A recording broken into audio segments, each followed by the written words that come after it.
It was well past midnight when we pulled up in front of the Dream Motel. I paid the driver, made sure I had left nothing behind, and rang the bell to wake up the proprietor.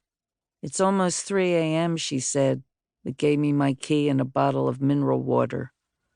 My room was on the lowest floor, facing the long pier. I opened the sliding glass door and could hear the sound of the waves accompanied by the faint barking of sea lions sprawled out on the planks beneath the wharf. "Happy New Year," I called out. Happy New Year to the waxing moon, the telepathic sea. The drive from San Francisco was just over an hour. I had been wide awake but suddenly felt beat. I took off my coat and left the sliding door slightly open to listen to the waves, but immediately fell into a facsimile of sleep. I awoke abruptly, went to the John, brushed my teeth, removed my boots, and went to bed. Maybe I dreamed. New Year's morning in Santa Cruz, pretty dead. I had a sudden desire for a particular breakfast. Black coffee, grits with green onions.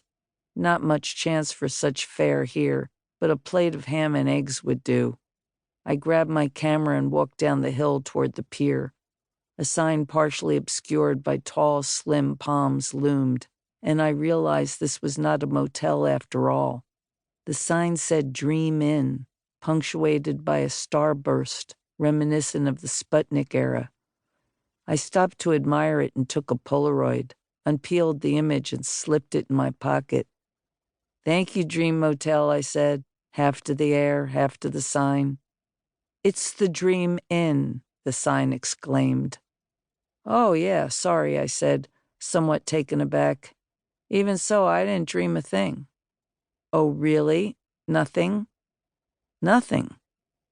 I could not help feeling like Alice interrogated by the hookah-smoking caterpillar.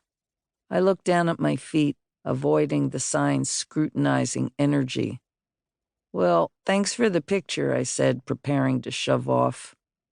However, my departure was derailed by a sudden popping up of animated Tenniel, the upright mock turtle, the fish and frog servants, the dodo decked in his one grand jacket sleeve, the horrid Duchess and the cook, and Alice herself, glumly presiding over an endless tea party where, pardon us all, no tea was being served. I wondered if the sudden bombardment was self-induced or courtesy of the magnetic charge of the Dream Inn sign. And what about now? The mind, I cried out, exasperated as the animated sketches multiplied at an alarming rate. "The waking mind," the sign chortled triumphantly. I turned away, breaking the transmission. In truth, being somewhat wall-eyed, I often witnessed such leaping about, most often to the right. Besides, once fully roused, the brain is receptive to all kinds of signals, but I wasn't about to confess that to a sign. "I didn't dream anything," I shouted back stubbornly, heading down the hill, flanked by floating salamanders.